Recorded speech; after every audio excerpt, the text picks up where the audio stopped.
महाराष्ट्राची वर्दळीने असलेल्या कोयना धरणाच्या बरोबर बॅकवॉटरला मी उभा आहे.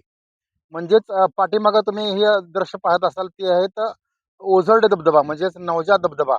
हा समोर जो दिसतोय तो ओझरडे अ, नवजा धबधबा आणि तो प्रवाहित साधारणतः 15 दिवसापासून प्रवाहित झालेला आहे.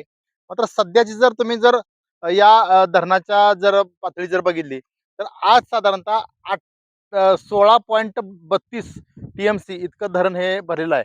मात्र गतवर्षी याच ठिकाणी याच वेळी साधारणतः 32 ते 33 टी-एम-सी पाणीसाठा साधारणतः या धरणामध्ये होता.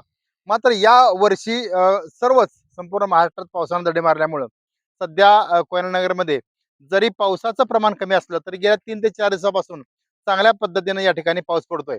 विशेषतः कोयना धरण पाणलोट क्षेत्रामध्ये आत्ता सध्या साधारण 16-16.5 टी-एम-सी हा पाणीसाठा आहे.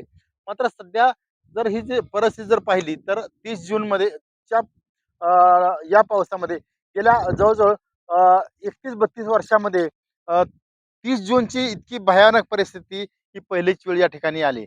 मात्र आजची जर पाण्याची जर परिस्थिती पाहिली तर कमी जरी असला तरी अंदाज असा व्यक्त केला जातो की पाऊस साधारणतः 10 जुलैपर्यंत बऱ्यापैकी पाऊस या ठिकाणी पडेल. मात्र सध्या वीज निर्मिती सध्या जरी कमी प्रमाणात केली जात असली तरी आगामी काळामध्ये पाणी वाढल्यानंतर मात्र सुरळीत होईल ही आशा आहे.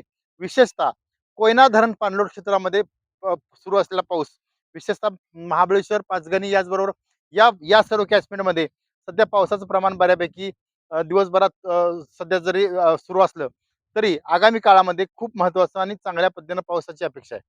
मात्र विशेषतः कराड, सांगली आणि आलमट्टीपर्यंतचा जो परिसर आहे तो याच पाण्यावर साधारणतः अवलंबून असतो.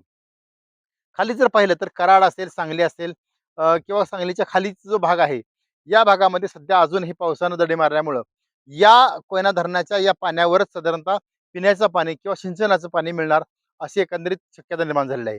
मात्र आजची 30 जूनची जर परिस्थिती पाहिली तर एकूण साधारणतः 16.5 टी-एम-सी पाणी सध्या जरी बऱ्यापैकी परिस्थिती असली तरी आगामी काळामध्ये 10 दिवसामध्ये बऱ्यापैकी पाऊस पडण्याची तर शक्यता आहे. मात्र कोयना धरण पाणलोट क्षेत्रामध्ये विशेषतः आज जर 30 जूनचा आजचा जर पाहिलं तर बऱ्यापैकी सरीवर सरी साधारणतः इथं कोसळत आहेत.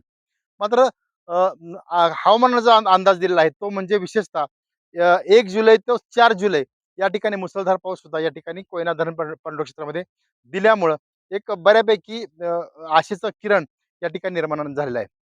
विशेषतः मी तुम्हाला हा परिसर दाखवतोय.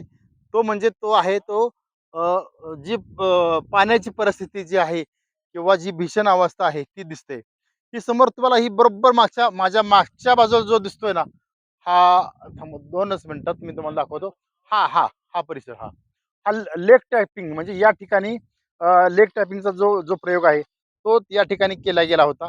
यामुळं आगामी काळामध्ये एक आपण अपेक्षा धरूया की कोयना पाणलोट क्षेत्रामध्ये बऱ्यापैकी या ठिकाणी पाऊस होईल आणि या पावसाच्या या परिस्थितीमध्ये आपण चांगल्या पद्धतीनं सिंचनाचं पाणी हे आपल्या या पश्चिम महाराष्ट्राला म्हणजे विशेषतः कराड असेल, सांगली असेल किंवा अगदी दुष्काळी भाग जो आहे अगदी सांगोलापर्यंतचा या परिसरामध्ये चांगलं पाणी मिळेल अशी अपेक्षा धरूया. विकास भोसले, कोयनानगर, सातारा.